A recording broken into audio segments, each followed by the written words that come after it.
mwana moto te po akosa ngai abongwani pete po awangana nzambe ya le Nazarien, le Nazarien, le Nazarien. David Nzamba ayebana kitoko koma mokondima atako babakolaki mafuta na mosakolima lelo yayo bolingo ebateli le Nazarien lipamboli oyo emonana katempeni mama kantelobi kolapie mapapu masopi mafuta tokokisikana elongo na nzambe oyo babenga na makomi Jésus Le Nazarien.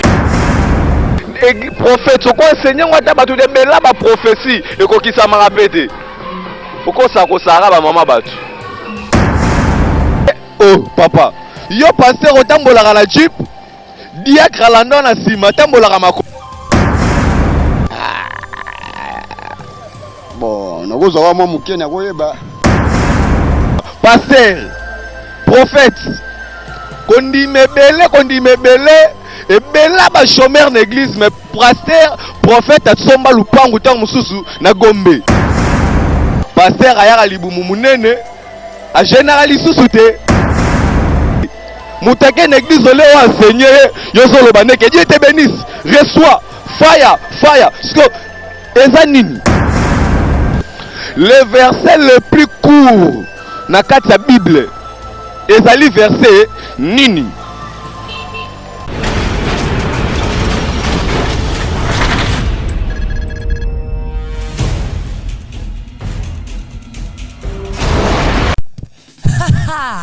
Événement ya solo.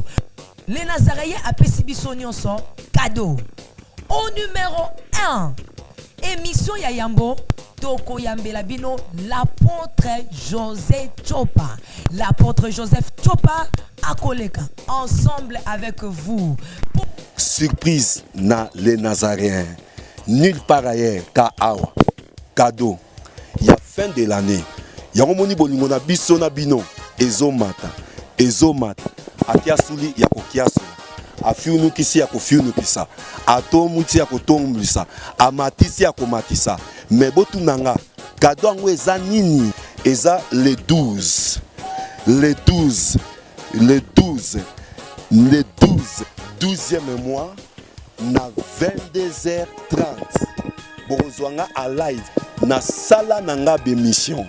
Émission en direct ezande na mois oya décembre. Alobi ba mère nyonso bazana bachi na bachan, ba père nyonso ya bachi na bachan o ba lukaka batu n'apôtre Joseph Chopa en live. À partir ya 22h30. Bana nyonso ya nzambe. Benga biso na Skype oyo. Benga biso na WhatsApp oyo. Benga biso na numéro oya Viber. Benga biso na numéro oya Imo. Benga biso na ba réseau nyonso kozala direct ba ko présenter biso na Nazaréen. Zamba likolo apambola bino, Zamba Nazaréen apambola bino ko bosana te bande konanga. Muta ko kiasi la na fin de l'année oyo azate. Na loka ndoki nyonso lokaka yo ke na fin de l'année oyo oya ko kiasuka azate. Bino na linga bino mingi. Et si nanu te ndenge kaka tolobaka ekosi la boyete. Le 19 12 na 22h samedi le 19 décembre à partir ya 22h na 2015 kaka oyo yomoko yoka na makio inayo. Quel événement? Oui, ça va boum. Ça va scandale et puis ça catastrophe. Événement Mozoko Luka Penza, Yango Oyeye, votre humble, le pasteur Vincent Makela Meshak, en direct, Naba TV Nabino, en direct, Nandege Blo Bolanda Kabiso, et ça cadeau signé les Nazaréens, Oyezali Sitaba Nanzambe, Sitaba chrétien, chrétien ya solo, Oyo to tatonakate, ya solo penda, votre bakaka solo. Nasena yeb sabino ke, Oyo na Oyo, et kokanakate. Alors le kokanite, Bokolanda émission en direct le 19 oyo muto azangate à partir de 22h. Si temno bolinga kamingiti soko oyi kobeta mokolo ango le au pluriel hein, avec S au petit point Nazaréen TV 13 nazongeli le au pluriel point Nazaréen TV 13 et le pasteur Vincent ce qu'on a centre tu fais nos dribbles à ça pasteur Vincent ba passe yes masi ya yende nkolo donc ce qu'on ba vérité bo benga mukolona e belé donc ezali cadeau oyo le Nazaréen apesi biso bato pe bolingo benga biso hein na biloko somo bosalaka ba WhatsApp soki ba imo soki ba nini yo moko binde ko salaka numéro ko sala wana benga biso ekosala malamu ekosala malamu donc eza cadeau ya sukambula oyo kozanga te le 19 oyo Tiffany Mokwa aza koyambela bino votre humble serviteur le pasteur Vincent Makela message que vous aimez beaucoup donc benga batu oyo bona bayoki message oyo te yebisa bango ke votre humble serviteur le pasteur Vincent Makela message oyo bolingaka mingi en direct fara na bana nzambe fara na libota nzambe oyo bazaka na Asie na Amérique na Europe na Océanie pourquoi pas na même en Afrique nzambe asasa la grâce wana cadeau oyo le Nazaréen epesi bino yango oyo pona kosukisa lisolo pona kokata likambo ya émission oyo likolo etikali poleni la princesse de l'Éternel la humble servante de Dieu azawana pona bino le 26 12 2015 na 22h donc le 26 décembre 2015 na 22h la princesse de l'Éternel à Koyambama alangwi singa ye Yesu alangwi singa ye alangwi sanga ye alangwi singa ye Yesu alangwi singa nini sutoko yebisa Yesu Masia ni tokolo balanzambe po totalisa ke bato arrive gauche bazui 0 po epa na biso na Yesu Masia ok mais pas satana kao po 2016 toko tangoti 2016 hein toro mama tokota nalobaki o atiki akoyeba sa nini batiki ye siko nalingi batika bale Nazaréen te Yesu Masia kamata bana nyonso tu ba papa nyonso tu ba yaya nyonso tu bilenge nyonso tu oyo tokotaka toyaka kokuluka Yesu Masia oya Nazareth bien aimé dans le Seigneur journée et aka moko journée balobi ezaka moko cadeau ya fin de l'année bisika tokutana na la princesse bisika tokozala na nkolo Yesu Masia to célébrer bonzambe na ye oya omema biso na 2016 le 26 décembre 2015 nabi bien hein? Le 26 décembre 2015 bien aimé dans le Seigneur émission ba pesi bino cadeau les Nazaréens pesi bino cadeau à la princesse de l'Éternel olinga osale ba remarque oko makawana olingaka o souhaiter babilo comme malamu olinga ko pesi ba mbote olinga parfois kon réseau mkolana oyo olinga ko benga ezo akite meya le 26 décembre hein nabi bien samedi le 26 décembre 2015 na boy tokota 2016 sans que to souhaiter ba meilleur vena bino donc benga na ba numéro ni somo na Skype kano monde ba komi wana na Viber na WhatsApp na Skype na Imo okozwa la princesse na émission oyo koleka boko mona ngo na kati en direct et koleka ekoko termino na bandako cadeau ba pesi bino je pense que pasteur Vincent Lobi eza événement pasteur Vincent Lobi eza nini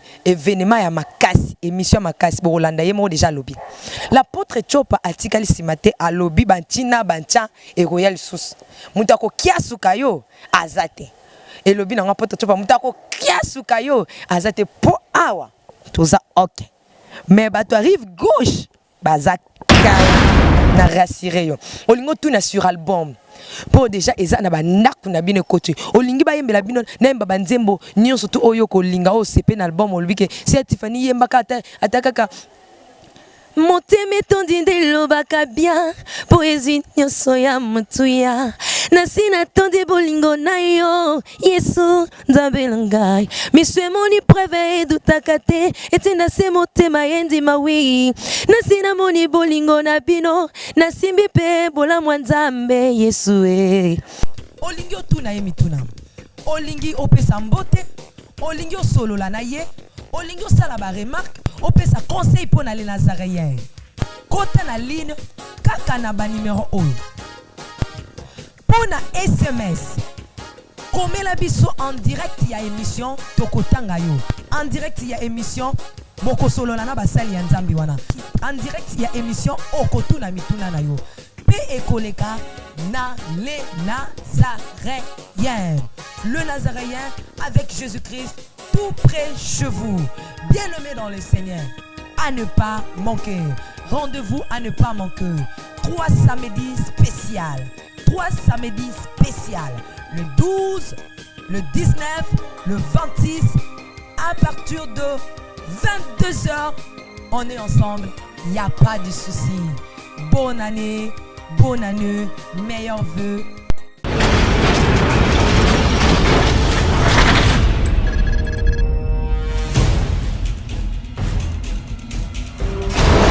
Le Nazaréen, site chrétienne, oyo et fournissant bino ba information, oyo ezali sûr et précis.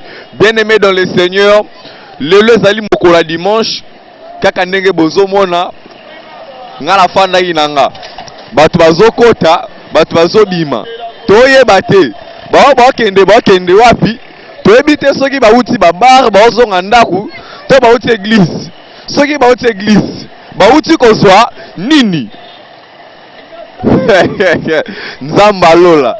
Merci beaucoup fidèles téléspectateurs. C'est bien votre frère René Abiri, l'homme à la dernière flèche du carquois de Jésus-Christ. Motonanzambe quoi. Nenge lobaranango la humble servante de Dieu. Dépité quoi. Maman langai zambe apambolao esiko zali.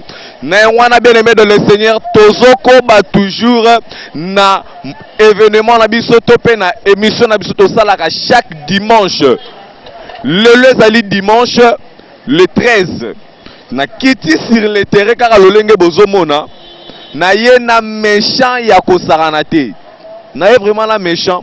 Pour ça fait mal au monde à moutake église. Na ba question simple oye bate. Siko pasteur na bango sko bisegeni. Mama fulani kangisela ngambonga mabonza eke oh papa yo pasteur otambola la jeep diacre landa na sima tambola makolo o diacre landa nga na palais on ya pe na palais kuna o pc 500 francs o zala la kondima pasteur prophète kondime bele ebela ba chômeur na église mais pasteur prophète atsomba lupangu tangu mususu na Gombe. Diacre landa na sima alala na selembau église bati église tang musu na limité parce que po muta longwa limité aya modération na nzala basali na nzambe mutu siko ya bongo enseigner batu nini. Voilà pourquoi corruption kotiti na l'église nana mingi olobate lelo bo comprendre ka que non nzamba zo sepelate nzamba sepelate. Église c'est comme le roi boutique. Bolali bolamuki église. On enseigne batu nini. Siko batongo bango ngamoko lo sur le terrain na tout na batu na tambola na mutu moko. Na tout na bango ba question comme ça to découvrir ba misala to petit na nini ya église. Ofandaki non église. Ozalaki tam sous vice pasteur. Ka yo morabe ba boule elio olongwe na église okosali église na yo ka poyo poliaka badim oliaka ba offrande parce que intérêt à enseigner peuple tala la Bible déclare ne savez-vous pas que votre corps est le temple du Saint-Esprit. Donc on ne peut pas jouer avec le corps, on ne peut pas jouer avec l'homme. Mon dimi ozo na église wana ba mère nanga boalaka na poto ba papa nanga boalaka na poto bino ba ebotindaka mbongo na Congo pona ko soutenir l'église ba mbongo na bino e koma na onde ba provision ba ndako ba pasteur ayaka libumu munene A généraliste sous Jeep. Chaque jour carburant $200. Sans plus tarder, bien aimé dans le Seigneur, non c'est un élément mon a régi. Il y a la princesse de l'Éternel. Na alakat album na wana de 0 à 0. Pour votre information, disque wana ezote kamanango mokili mobimba na Canada, na Suède, na Angleterre, surtout dans Bolingo na biso na bato à Paris, hein? Veut dire que ezomata. Na sengi élément oyo ko sala plaisir ya makasi na apôtre Chopa Tolanda.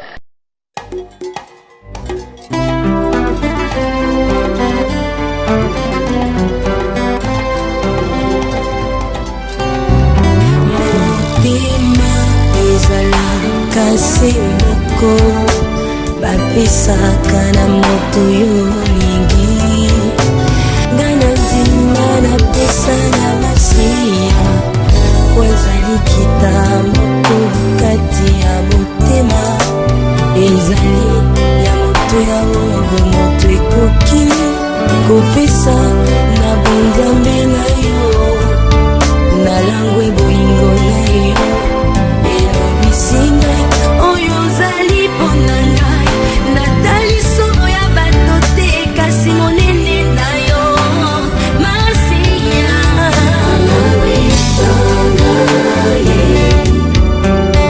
alangwisinga ye alangwisanga ye alangwisinga ye Yesu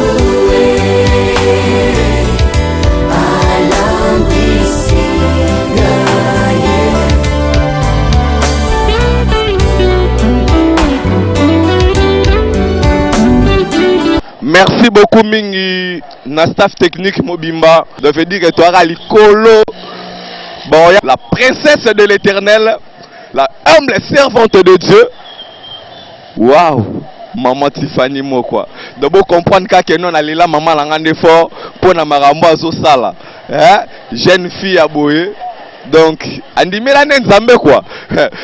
Bien aimé dans le Seigneur, ya kolobeza tellement belé. Depuis l'année où Ebandi, le 1er janvier 2015, le loto kende vers Nafsuka. Boyambaki ba pasteur na ba prophète, bolandanga très bien. Na ba docteur à loi, nani bo solliciter là ba séminaire. O ba ordre de Melchisedec, o ba nini, bo pamboli bana na Nzambe donc ba tondisa la ba provision na ndaku. Mais ti lelo, vieux changer raté. Enseignement et quand t'as raté moutake l'église le enseigné yozolo bande que Dieu te bénisse reçois fire parce que ezanini nanga lelo moulaïté na ba question nanga o frère Abiri ba question na yo la trop mystique te papa non ça nanga musala nzambe nga naza l'homme à la dernière flèche du carquois de Jésus-Christ donc flèche à souka un simple serviteur. C'est simple. Koina no ngate po oina no ngate koleka satana. So pe bisinga kolinga nga veut dire que olinga ngate koleka tata nzambe. Na wana bien aimé dans le Seigneur zwa biki na papier. Na bi nanga o répondre au koka no pété. Na bi ko kokate zwa biki. Question liboso. Hein? Est-ce que Zolanda est-ce que Ozolanda ngana nous premièrement? Ok. Fongola déjà Bible zala pris. Nakati ya Bible. Soko fongoli Bible bandi gotanga. Na yoka ba pasteur mususu ba loba ko ngana tanga Bible 20 fois. Mobimba de Genèse Apocalypse, oui, c'est vrai. Le verset le plus court nakati ya Bible ezali verset nini? Na ebite so na tuni mabe. Maman nanga Bénédicte Chipatoka. Na lobi nanga ramukie. Le verset le plus court na kati ya Bible ezali verset nini? Deuxième question, as-tu médité la Bible au courant de la semaine? Dis-moi le verset et dis-moi le verset parle de quoi. Tokota na terrain, to solo na mutu moko et puis tokutani na sima. Merci.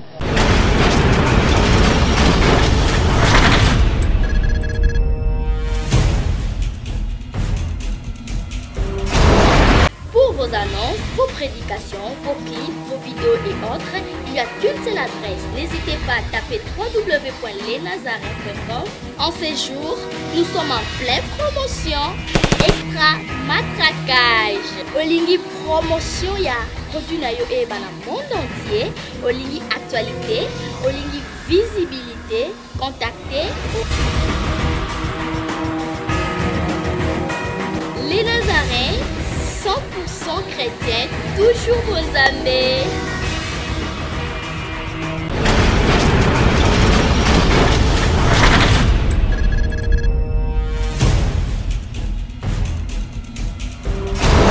Bonjour papa, bon dimanche Kombonani.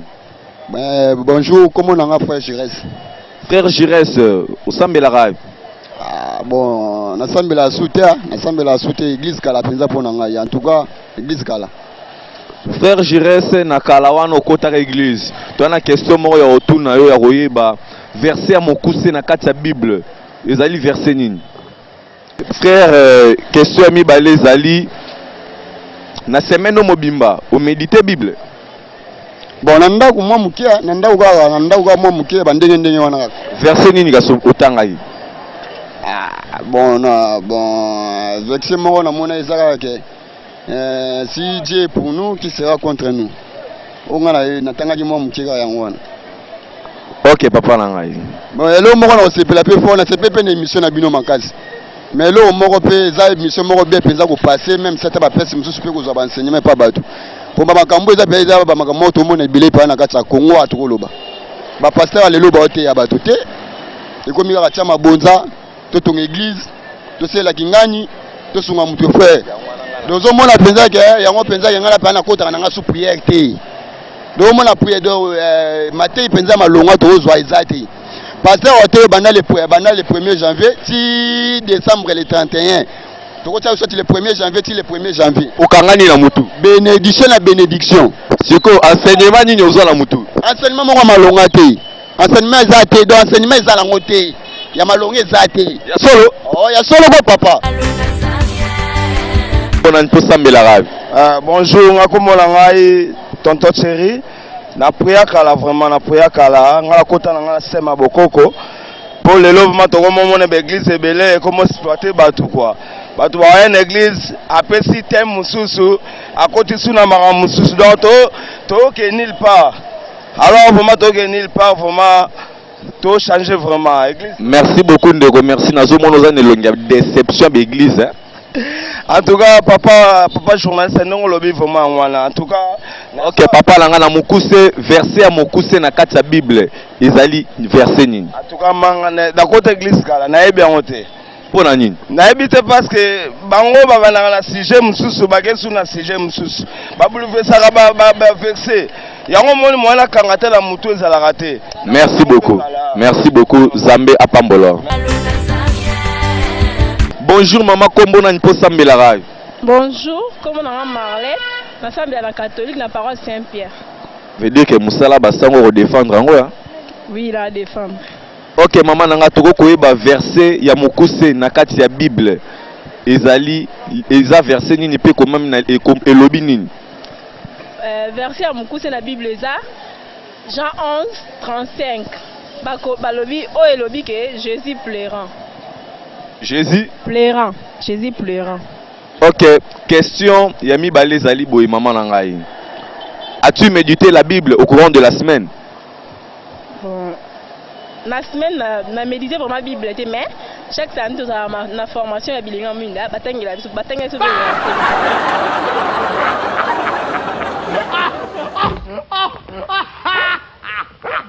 Bonjour papa Osambelara Pipi Kombonani. Kombo nangai Lunga Emmanuel na sambela na Zoé Tabernacle. OK papa nangai toko koyeba le verset le plus court na kati ya Bible. Précision ya esika ezali vraiment na Bible na ngote mais c'est juste que Et ça, Jésus pleura. Mais précisément, pour préciser, en gros, je n'ai pas vraiment la précision. Ok, papa, as-tu médité la Bible au courant de la semaine? Non, non, j'étais vraiment pris, je n'ai pas beaucoup médité la Bible. J'étais vraiment occupé pendant la semaine.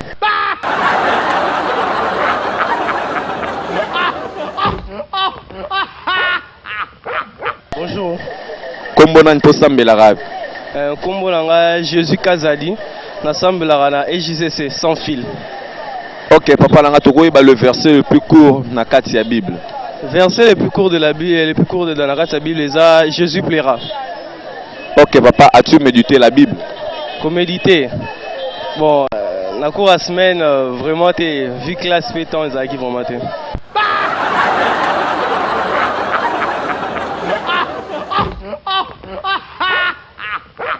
Bonjour papa, osambela rafi, pe kombo nani? Na bengami na kombo ya monsieur José Konga.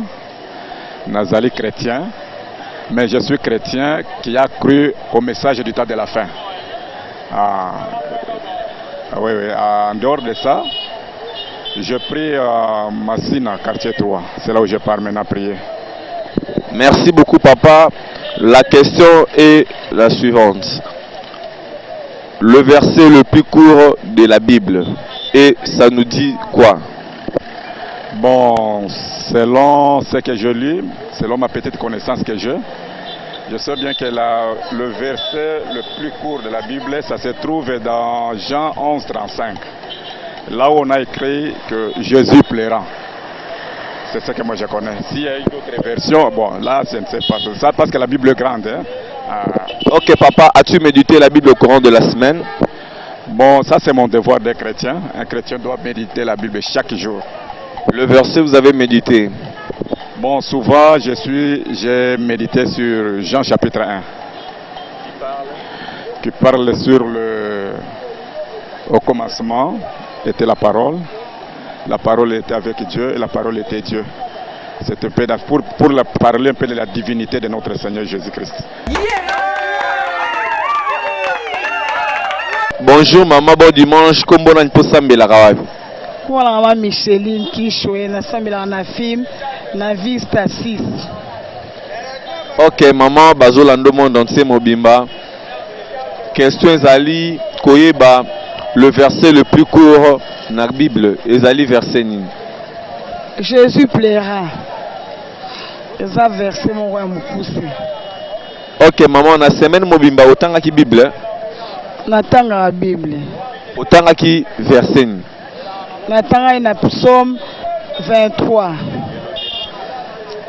Je ne manquerai de rien.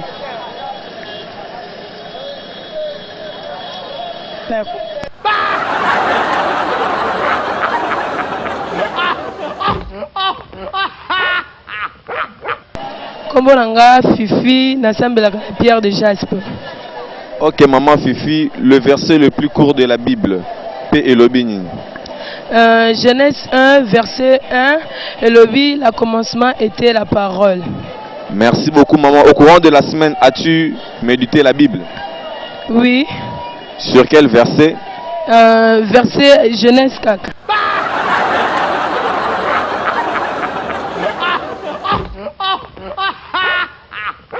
Okay, bonjour mon frère Osambela Rafi, Kombonani. Moi, je m'appelle Patrick. Je prie ici à la louange. Ok, frère Patrick, le verset le plus court de la Bible. Oui, le verset le plus court de la Bible, c'est la Psaume 34, le verset 4. Et as-tu médité la Bible au courant de la semaine? Oui, je médite la Bible au courant de la semaine. Quel verset as-tu pris le temps à méditer? C'est le Genèse. Au commencement était la parole et la parole était...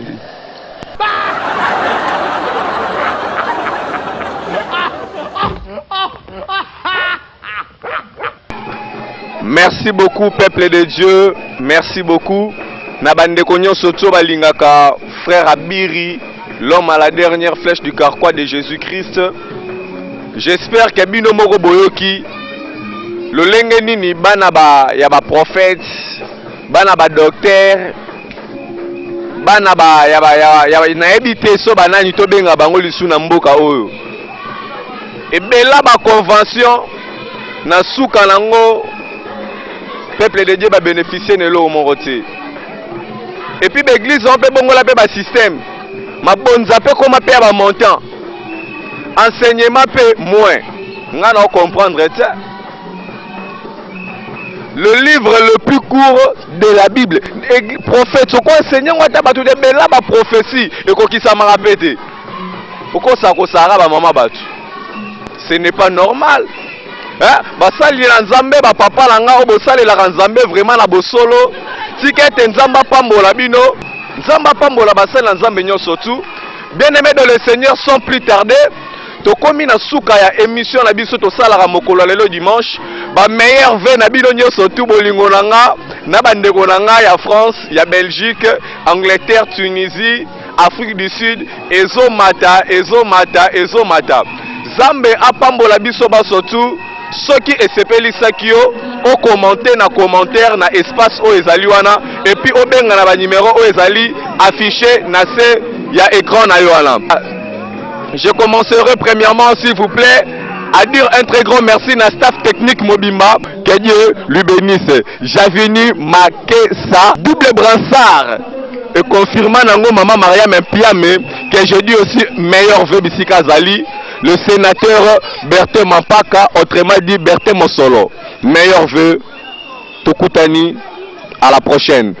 Pasteur Vincent Makela, à vous la parole.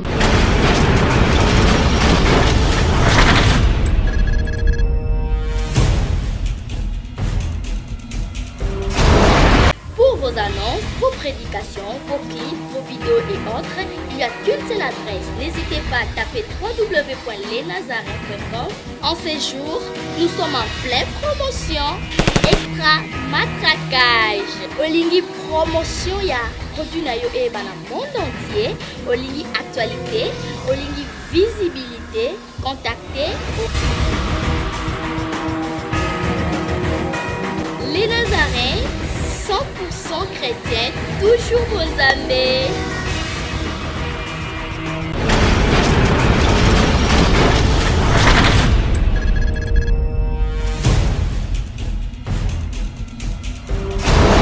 tokunte susu na tranche na bino oyo tomeseni kokutana oyo edifiaka libota bana nzambe edifiaka bato nyonso baza kolanda biso na votre site préféré les Nazaréens nzambe aleka na kopambola bino et je bénis encore une fois moto asabo ko chapeauter biso nyonso awa nzamba pambola ye et pourquoi pas pambola notre grand caméraman frère Juppé nzamba zala na ye vraiment talaka kabino moko ndenge nini image zali ndenge nini so zali vraiment impeccable lelo oyo nakanisi chaque fois ndenge na tranche na biso oyo elobamaka batuna ka mituna pour édifier pour éclairer les enfants de Dieu bato ba yebite ba comprendre oyo nini ezako leka na bomo ya bana na nzambe concernant la Bible mais bato mingi babetaka mingi à côté ba question batuna bato ba bakate mais o eza question moko penza simple donc soko jwa ngote eza vraiment mobulu parce que même ndenge na aroko na la Bible déjà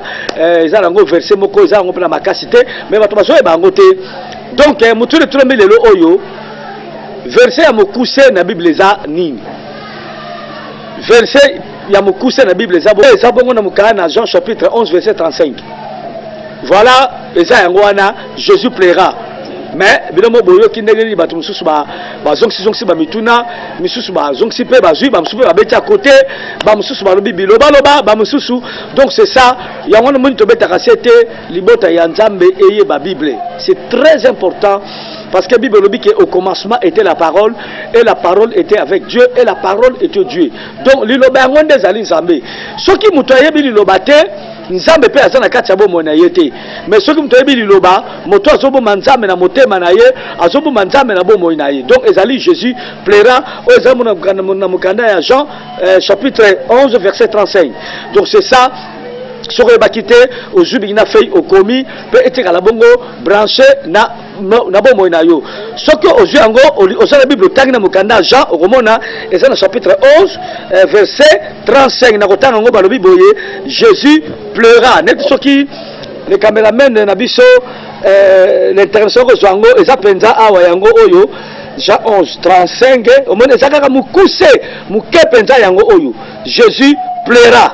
Voilà verset eza mukuse na ba verset surtout eza yango oyo. Merci frère JP na ndenge ozwi vraiment bilili oyo po batu ba comprendre que te kosite tolobi makambu ya solo zala na connaissance ya parole parce que bible lobi libota nanga ebebisami pona kozanga koyebi boyebi mon peuple périt par manque de connaissance soko sangi connaissance mo poko manganga nzambe zate mo poko ma vraiment na nzambe zate donc la connaissance ekokotsa yo na bunzambe oyeba solo pe solo ekosikola ye ekosikola pardon yango bandeko naza ko saluer baba so balandi biso na France na solo bongo Sœur Sonia na solo bongo frère Basaoula José le grand cravelliste na solo bongo ya nangai ya Siskale Motema Ferdinand Frédéric Makela ozabongo na Paris et puis na mwasi na ye Sœur Brigitte nzamba pambola bango et na Belgique na solo bongo Sœur Sunda Ariete Tendresse nzamba zala na ye pe na saluer na États-Unis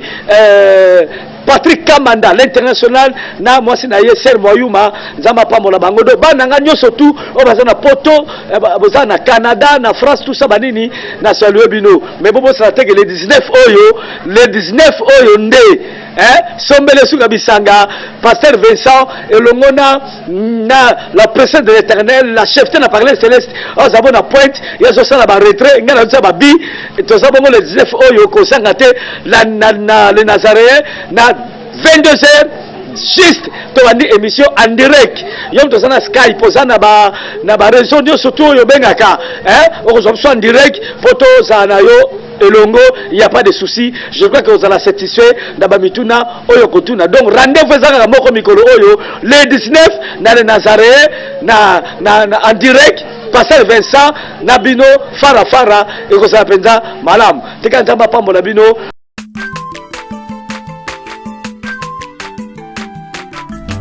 Aza mwana moto te po akosangai abongwani pe